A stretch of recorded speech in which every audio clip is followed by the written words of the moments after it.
Hello, আসসালামু আলাইকুম প্রিয় ভিউয়ার্স। আশা করি সকলে ভালো আছেন।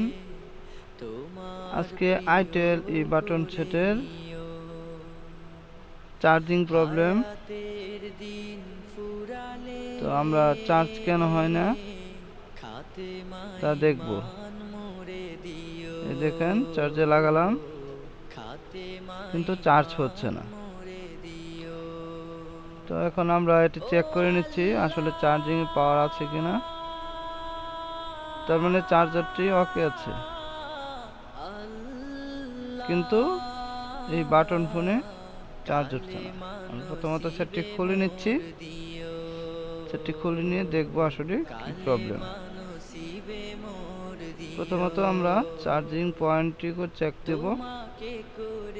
মাইক্রোস্কোপের সাহায্যে আমরা চেক করছি। আমরা লিডগুলো ভালো দেখাচ্ছে এবং কি ভোল্টেজ 5 ভোল্ট পেয়েছি। সো তার জন্য আমরা বুঝতে পারলাম যে চার্জিং পোর্টটি ঠিক আছে, আমাদের চার্জিং আইসিতে প্রবলেম। তো এই আইসি আমরা চেঞ্জ করবো না, আমরা একটি বিকল্প দ্বারাই কাজ করতে চাচ্ছি। আমরা আজকে একটি জেনার ডায়োড, 4 ভোল্টের যে জেনার ডায়োড আছে,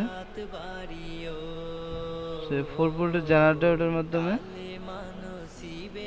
আমরা কাজ করব। তো এই পয়েন্ট করে আমরা চার্জিং পোর্ট থেকে, পজিটিভ থেকে জেনার ডায়োডের অ্যানোড থেকে ক্যাথোড হয়ে ব্যাটারির পজিটিভ প্রান্তে, এই এতটুকু কাজেই। নেগেটিভ তো নেগেটিভের সাথে আছেই।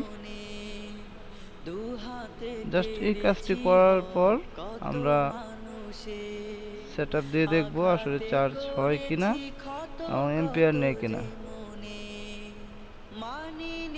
তো আমরা সেটিং করছি, মাদারবোর্ড সেটিং করছি কেসিংয়ে। এখন আমরা চার্জে লাগালাম। দেখেন বন্ধুরা, ব্যাটারি সহ লাগালাম। এই দেখেন চার্জ হচ্ছে, আলহামদুলিল্লাহ, এম্পিয়ারও ভালো নিচ্ছে। তো আশা করি কাজটি সকল করতে পারবেন। ধন্যবাদ সকলকে ভিডিওটি দেখার জন্য। সকলেই ভালো থাকবেন। আসসালামু আলাইকুম।